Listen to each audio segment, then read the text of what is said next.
beautiful lovelies, and welcome back to my channel, The Black Widow here. And today I'm coming to you with a slightly different video. This is going to be a questions about me video, questions about my life video that I have put off for a long time because I have been just crazy busy. Don't judge me, I can't help it.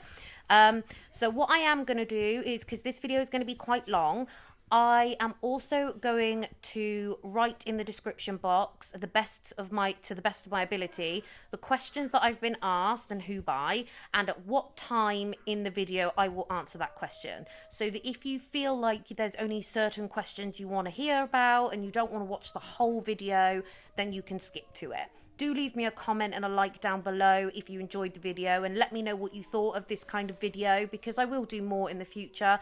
I was thinking about maybe doing questionnaires for lots of different YouTubers. Maybe that's something I could collab with for other YouTubers, is that I can ask them questions that I want to know and that I think you guys would want to know. It would be a good way to have other channels on my channel and to just hang out with the YouTubers a bit better. At the moment it would obviously be a Zoom call or a separate video, simply because COVID, we're not allowed to interact with other humans at this moment in time.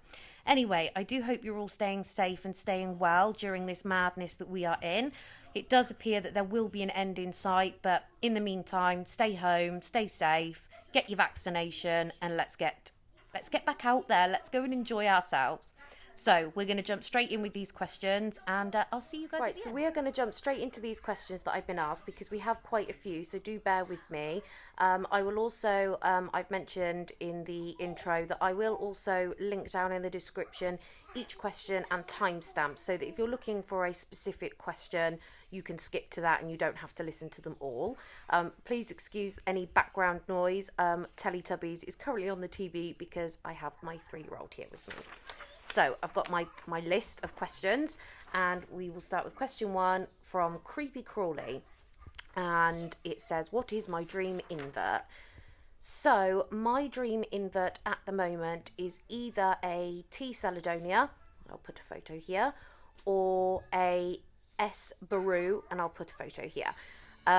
Both of those are quite expensive species. Lots of people do own them, and they might not be to everybody's taste. It's not that I want them because they're the fanciest spiders. I really like colourful spiders. It's just one of the things that I like the most. So that is my dream invert for the time being. There are lots of other things I can think of. I'd really love an adult female Brachypelma classy, a Solaris, I think it's a Pantherbetus Solaris, would love one of those as well. So there are many, but my 2 top ones are the ones that I said in the beginning. Question 2 from AceFan29, Ben. What is my dream tarantula? Same answer. It's the same. The first question was my dream invert, but those, I don't really have any other invert that I could think of that I would like other than a tarantula. So same answer applies. Question 3 from Danny Moore. How many inverts do I see myself with in the years to come? That's a very hard question. In the past, I've had over 100 different tarantula inverts, etc. I would say over the next few years, around the same. I don't think I ever want to go over 100. Inverts are easy to care for, and they don't require a lot of attention, as in every single day. But it is tiring, especially when you work full time. I have 2 children, appointments and school runs, and all the other things that mums do full time. So I'm not sure I would ever want to go over 100. I guess that depends on how well my sort of breeding plans go and things like that. So question 4 is from Kathy. Do I have any praying mantis, and do I like them? I have had different types of mantids in the past. I very recently had 2 ghost mantis. Unfortunately, while I do enjoy them, I think they're very interesting, I have a really hard time keeping them alive. I don't know if it's something that I'm doing. I try my hardest to keep them alive, and I do what I think is the right thing to do, but I've never really been able to manage it, and I don't want to keep buying them if they're going to die on me.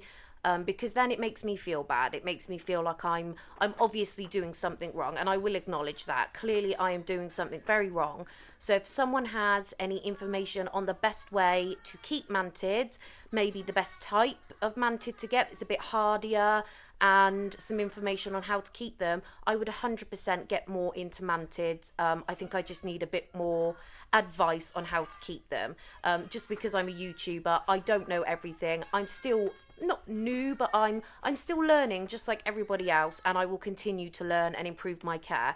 I will always take comments from anybody who thinks that I am keeping wrong or doing something wrong, and I will 100% change it. You will see in my collection I change things regularly to keep up with what the most up-to-date advice is on keeping these wonderful insects and creatures. So question 5 is from James Price. How did I get into the hobby and why? I've always been a fan of reptiles. I've kept reptiles for a very long time. I've had large snakes. I used to have a very large Burmese python called Henry, years and years ago now. And so the fascination started there. I used to watch a lot of reptile channels at that point. And I think one day, maybe about 8 years ago, one of Tarantula Dan's videos appeared. It was the one where he's handling his very large Theraphosa sturmi. He doesn't do this now, but he did in the past. And I found it fascinating. It creeped me out. I wasn't a fan of spiders at that point. I hadn't really thought about keeping tarantulas as pets. But the more I watched his videos, I then found other YouTube channels, some incredible channels of all different kinds, and the fascination really started from there. Eventually, I went on to order my first bunch of tarantulas, and since then it just kind of spiraled. The why is a mystery to me. I don't really know why I decided to get into the hobby, other than the fact that I just enjoyed it and it was interesting and it was something a little different. And since joining, I would never go back. I mean, the hobby has not only given me some amazing animals that I've learned lots about, I've also made some incredible friends, some lifelong friends, and that to me is bigger and more important than filming and the hobby in general. I'm so grateful to the amount of people that have supported me and helped me. It was actually Adam from the Invertebrarian channel who really encouraged me to get into YouTube a bit more, and since then I've just made some wonderful friends. Question 6 from Tina's Tarantulas. Worst and easiest tarantula in my opinion to rehouse.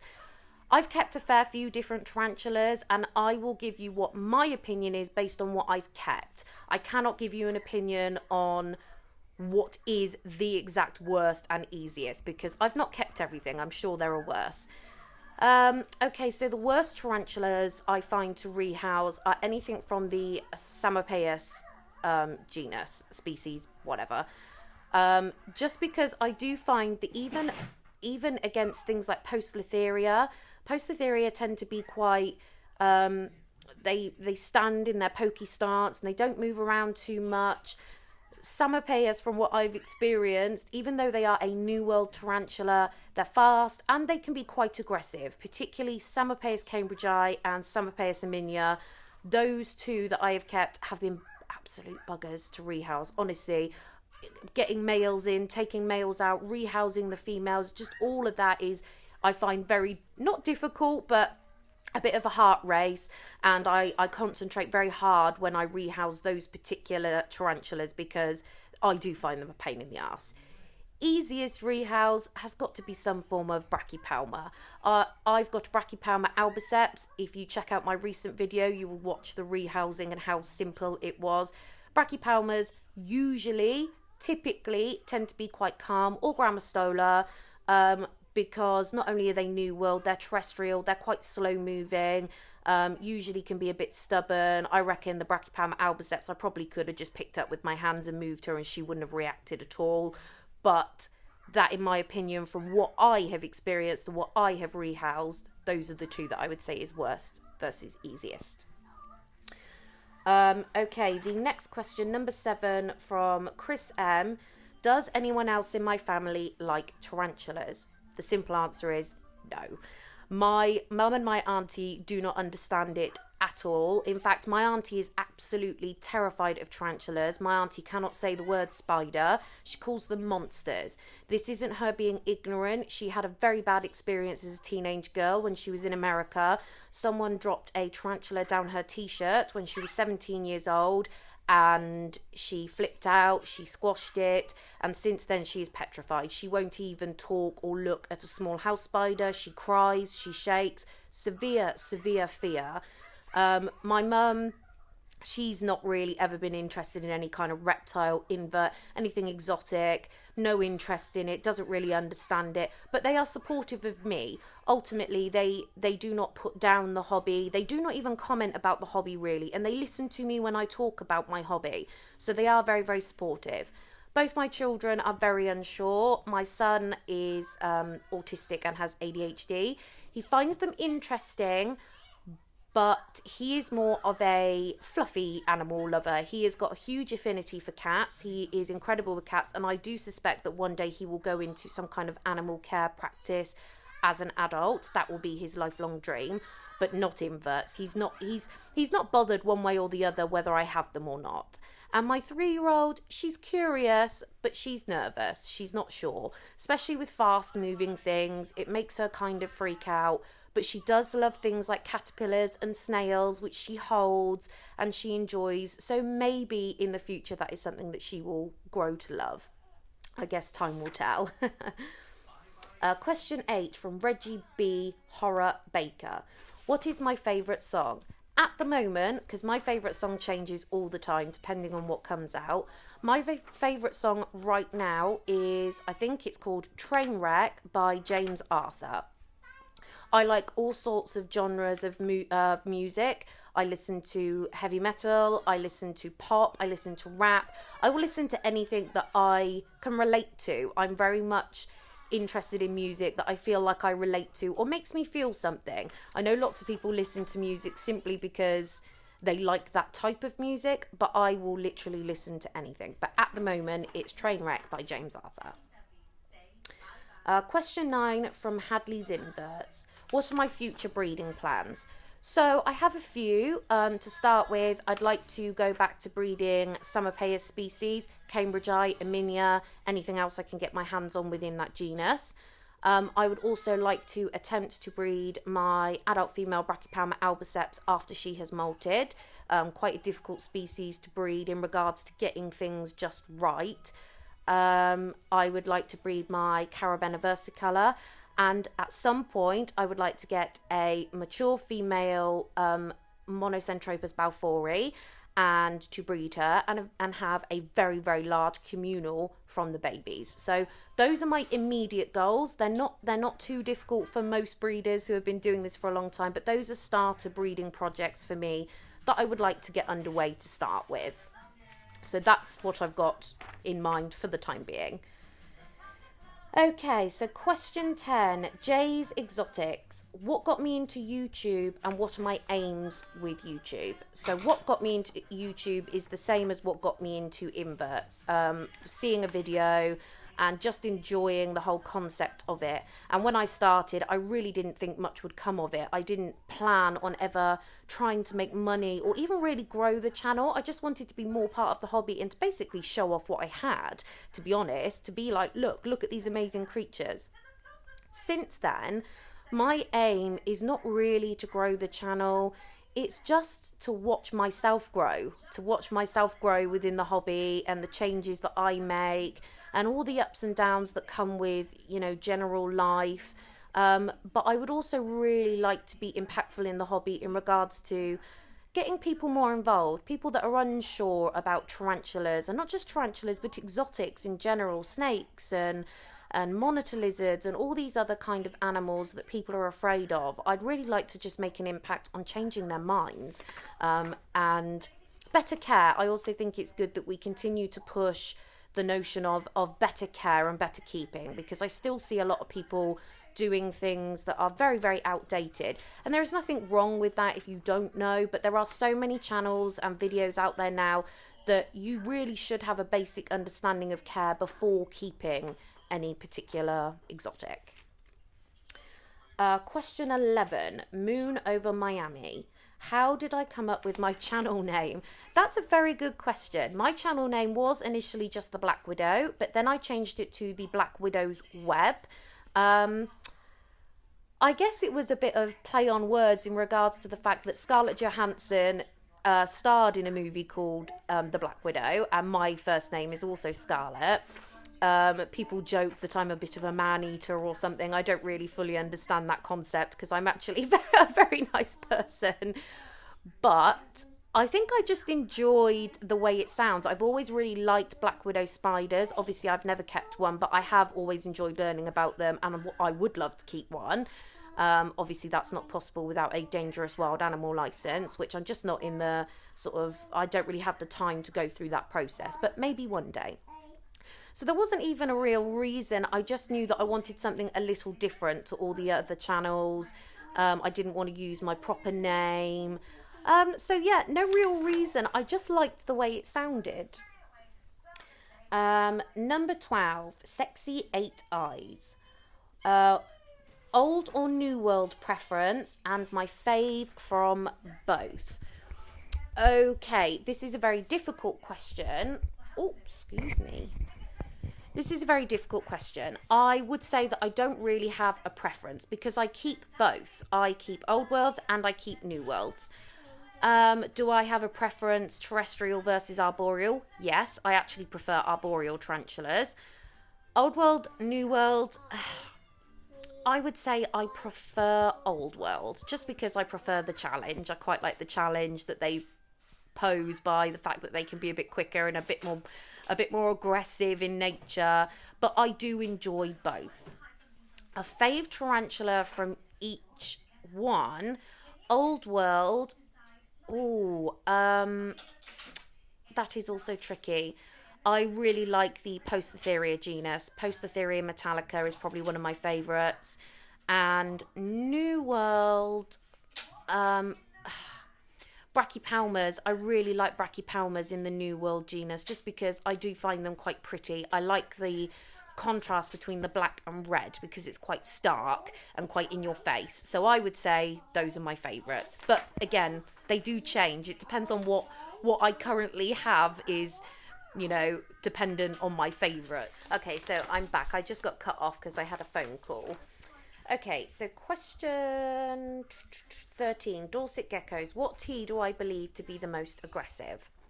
So again, I will base this on what I've kept, not what I believe in general is the most aggressive, because I haven't kept everything, and I'm sure there are many more slightly more defensive tarantulas. Let's bear that in mind as well. Tarantulas aren't aggressive, I wouldn't say necessarily. They are defensive. If you're bothering them or poking at them, even a New World will have a go if you're not caring for it properly or whatever the case may be. So what would I say is the most aggressive? I would say any Chilobrachys species. From what I have kept, any Chilobrachys or Syropagabus, I don't know if that's how you pronounce it. I'm terrible with pronunciations. But those two particular genus are known for being very defensive. There are also a lot of arboreals that could be super defensive as well. It's not always about the particular genus or species. So you can get New Worlds that are absolute terrors. Honestly, it really just depends on the tarantula that you have. But that's what I would say from what I have kept is the most aggressive. Question 14 from the lovely Sam Carver, and the question is simply, will you marry me? Well, I'm not really the marrying kind, at least not at the moment. I'm quite happy with the way my life is, but I shall certainly keep you on my list, Sam. You know I adore you. I wasn't aware that you were the marrying kind either, Sam, so... YouTube also didn't appreciate your comment, seeing as it deleted it rapidly after you sent it. I don't know what YouTube's issue is with being asked to be married, because I think it's quite a compliment to be asked, so I don't really know what YouTube has an issue with that for, but they did have an issue and they removed it. Question 15, Rayjo 30, top 3 places I want to visit. This is quite a nice question. So I would love to visit America. There are many places in America, animal-wise, that I would like to visit, like Gatorland, the Reptarium, There are a Jay's Place, prehistoric pets or prehistoric exotics or something. There are just many places animal wise that I would love to go and visit and film at. I would love to go to the Maldives, just for obvious reasons. To go and spend 2 weeks on a private island on a beach somewhere would be, I mean, heaven, especially with the year that we have all had. There would be nothing better than just a chilled out holiday, but it's very expensive. It's not really in my price range at the moment. And the third place I would like to visit, I have already been, but I would love to go back again, is back to Poland. I love Poland. I would live there if I didn't have children and no responsibilities and commitments here in the UK. The people are wonderful. The food was wonderful. It was amazing to visit Spiders World EU. If you're new to the channel and you haven't seen that video, do go and look for it in my playlists and things, because I did get to go and visit Spiders World EU and film there. They were incredibly wonderful people to have me into their private facility. It's not open to the public, but they did allow me to come in. Even as a very small YouTuber, I was incredibly grateful to have gone. So do go and check out that video. I also have an amazing video on Auschwitz camp that I visited and Birkenau, which was just, I don't want to say it was a wonderful experience under the circumstances of those camps, but it was definitely something to see. So if you're ever in Poland, I would recommend doing those tours. It was very humbling and very sad and very interesting. And being there was really quite something. I also did a video on that, so do go and check that out as well. Question 16 from Lee's Reptiles and Inverts. When did I start keeping, and the best way to grow a channel? So that first question, when did I start keeping? I started keeping before my daughter was born. She is now 4 this year. I kept about 2 years before I fell pregnant with my daughter. Very small amount. I didn't really get into YouTube. I kept for about 2 years and I only had about 10 tarantulas. I then decided to come out of the hobby because I fell pregnant. My mental health was not great. I was quite unstable at that time, if I'm completely honest. And then I got back into it after my daughter was born, because I wanted a hobby. I wasn't in work at the time. My daughter was very, she was a newborn, and I just wanted to have something for me, something that was personal for me that I could do. And so that was nearly 4 years ago, and I've been keeping ever since. I did come out of the hobby about 10 months ago. I sold up my entire collection, and as I've said in previous videos, this was due to severe mental health. I don't want to go into detail because I don't want any sympathy. I don't want people to feel bad for me. Everybody has these issues in life and has their own stuff going on, and for me at the time, the best thing to do was to sell up because I just found it all too much. I thoroughly missed filming. I wasn't filming properly, and I didn't want ultimately the tarantulas to not get the proper care that they needed. I then went back to work. I came off antidepressants. I made some huge changes in my life, weight loss, relationship-wise, just lots and lots of different things. And I'm pleased to say that since then, I am more stable than I've ever been in my entire life. I'm not on antidepressants anymore. I feel incredible. My life is where it needs to be now, which is why I decided to get back into the hobby. Okay, so the next question, I believe it is question 18 from Northern Exotics. What are my life goals? To be happy, that's my only life goal. Anything else that comes along is a bonus, but ultimately just to be happy, to work hard, to keep my animals the best I can, and to love my children. There are no real life goals for me other than that, if I'm perfectly honest. Anything else that happens is just an added bonus. Oh, and to lose more weight. That's kind of it. Question 19 from Quirky Creatures. Plans for 2021. To see more friends, to lose weight, to breed my tarantulas, and to maybe get a breeding pair of ball pythons. That would be probably my main plans for 2021. I'd really like to give it a go at breeding snakes for the first time. So that's, yeah, those are my plans for 2021, but there might be more as time goes on. I'll keep you informed. Okay, so the next questions are from the same person, from the lovely Dan. I'll put his link in the description for his channel. Really lovely guy. Cousin Feral Ferret, I think was his channel name. I don't know whether he's changed that now, but from what I remembered, that was his channel name. Please excuse the crazy cats that are going mental everywhere. 1, 2. Okay, so the first question is, why does my heart skip a beat when I see you? Medical or normal? I would say if it skips often, it's medical. Otherwise, maybe you just have a crush. I don't know. I can't really answer that question. If I could make a tarantula from other aspects of tarantulas, what would I use? That's a very interesting question. So to start with, I would use the size of a large arboreal Poecilotheria, like a female Poecilotheria metallica, the colours of a T. celadonia or a Carabena versicolor, but with the attitude of a Chilobrachys, but with the personality of a Brachypelma, like a terrestrial. So it would be out more often, it would be aggressive, it would be colourful, and it would be large. Those would be the aspects I would use. Why am I so pretty? I guess you have my mum to thank for that. I don't really know. I don't really see myself as what you would call pretty. I don't think I'm unattractive, but I don't think I'm anything particularly special. But thank you for the compliment.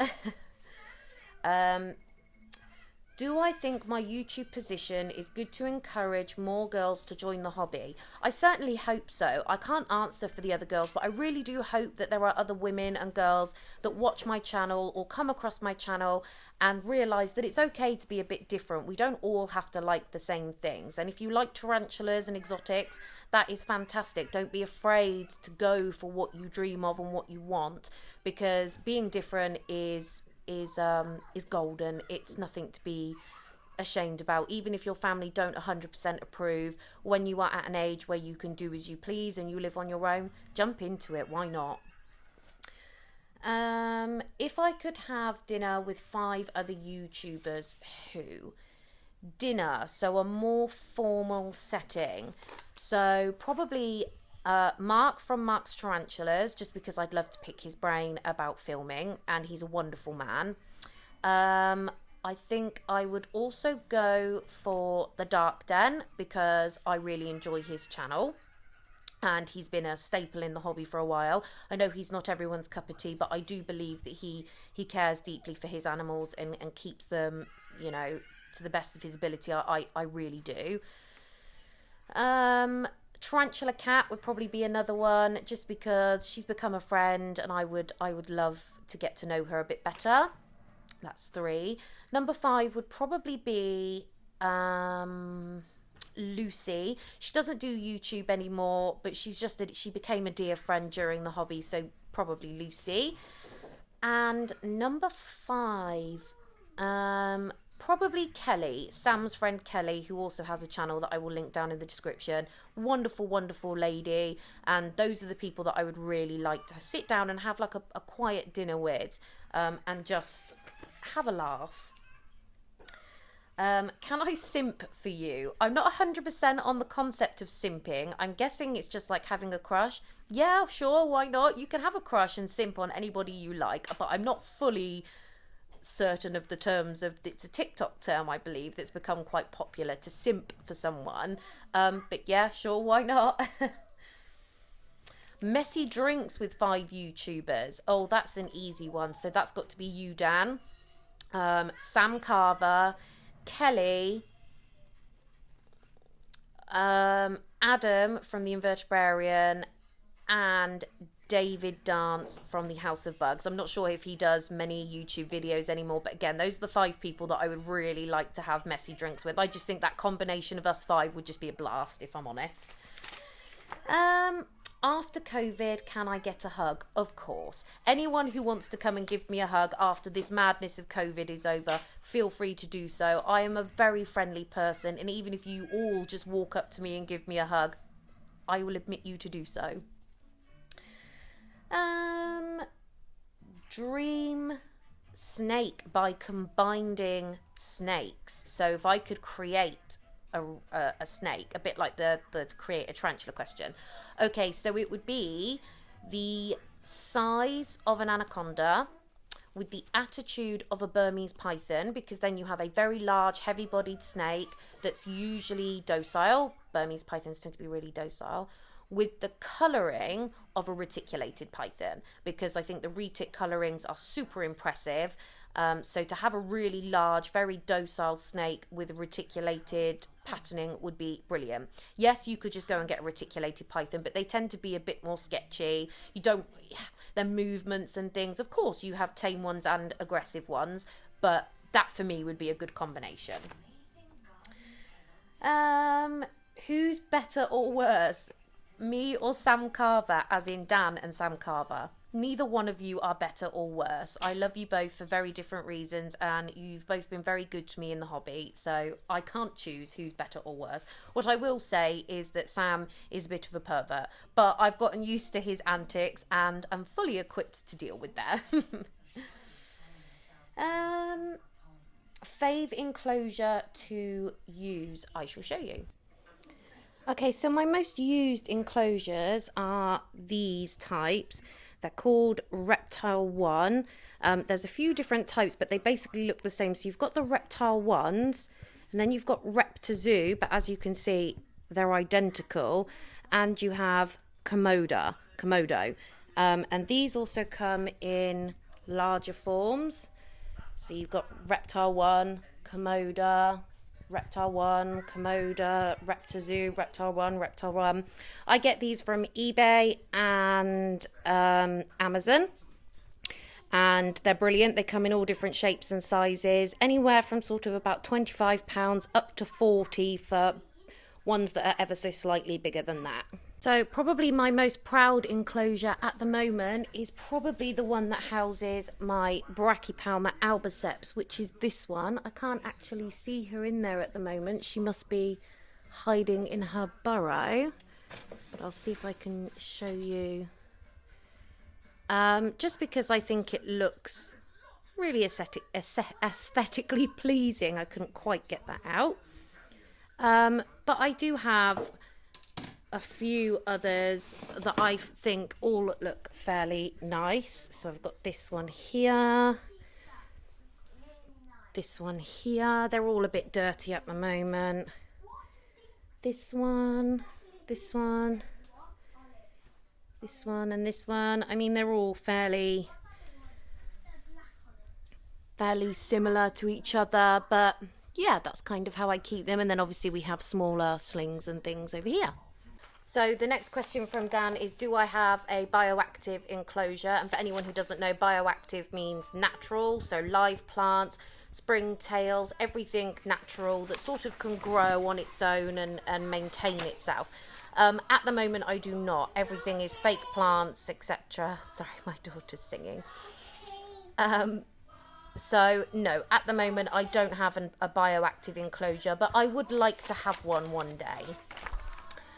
Okay, so the next question from Dan is, if I could morph an animal, which, and would I get a tattoo of it? So I would be interested to morph a cat and a dog, simply because cats are my favourite, sort of fluffy creature in the animal kingdom. But it would be nice if it had the abilities of a dog. So, for example, you could teach it things and it could learn and like sit and stay and fetch and all these other things. I just think that would be interesting to have a combination of the two. That's the only thing I could really think of morphing that would be interesting. Not that it's possible, but even so. So the next two questions from Dan are, would I get into breeding exotics / inverts, and if I could breed any exotics, what? So the answer is yes. I already have bred a few inverts such as tarantulas. I've never bred any other exotics such as snakes, but I would like to. The short answer is that yes, I absolutely would like to. I would like to go into breeding snakes, start with ball pythons, just mainly for the experience. I don't really plan on ever making a living out of this kind of thing, because I wouldn't own enough of them to make a good amount of money. I just want to have the experience and enjoying these kind of things of breeding things and watching the process and the hatching process and all of that. So the answer is, to that second question, what would I breed? The next step for me is to get a pair of ball pythons, probably 4, a male and a female of 2 different morphs, and a male and a female of 2 completely other different morphs. I'd really like to breed pied ball pythons because I think they're stunning, and something of a more darker nature, like a black type of ball python. I don't know ball python morphs. I know how to care for ball pythons, I've kept ball pythons before, but I've never bred, so I've got to do a lot of research and learning. I know the basics, but I would really like to be more knowledgeable before I even attempt it. But hopefully that will be something that I buy towards the end of this year and look to breed in the future, whether it means I buy baby ball pythons and grow them up so that I can get a feel for them, or whether I buy a pair that's ready to go and then keep them for a year and then breed them next year. So that's in the works, but we'll see. And 7, Fave music, and then it says 4 and different categories. So Fave music when I'm sad. At the moment, as I said, I love Trainwreck by James Arthur. That's something I listen to when I'm sad. If I'm honest, it kind of makes me reminisce about my little boy's dad, who passed away 6 months ago, and very unexpectedly and way too early. He was a 29-year-old man. He was wonderful. He was a wonderful father. And it really makes me think of him in a happy and sad kind of way, I guess. What do I listen to when I'm happy? Oh, that's a good question. If I'm honest, I don't listen to music that often. I'm so busy that I'm either working, dealing with the kids, or filming. So I don't really listen to a lot of music. But maybe something I would listen to when I'm happy is... oh God, anything really. I like all kinds of music. I can't think of something specific that I'm listening to at the moment that I listen to when I'm happy. The next questions are going out, staying in, chores, walking, animal maintenance and feeding. During any animal maintenance and feeding, I don't listen to any music because I'm usually filming. And if I'm not filming, I'm usually talking to Marcy while my little girl Marcy is following me around and she helps and does all those things. Things like chores, I listen to quite upbeat, dancey tunes, anything upbeat and dance related, because you bang it on and you dance around your house and just generally enjoying life as you hoover and mop, which is very boring chores, but hey, mum life. Right, so that concludes all the questions. I really hope you enjoyed this video. I know it's a bit different to the normal stuff. I haven't shown any inverts, but this is just a way for you all to get to know me a little bit better. If you're new to the channel, do like, comment and subscribe, or like and comment even if you're not new to the channel. I do enjoy hearing from you. Let me know what you thought of my answers. Let me know if you have any advice on anything that I have said, and I'll see you guys again next time.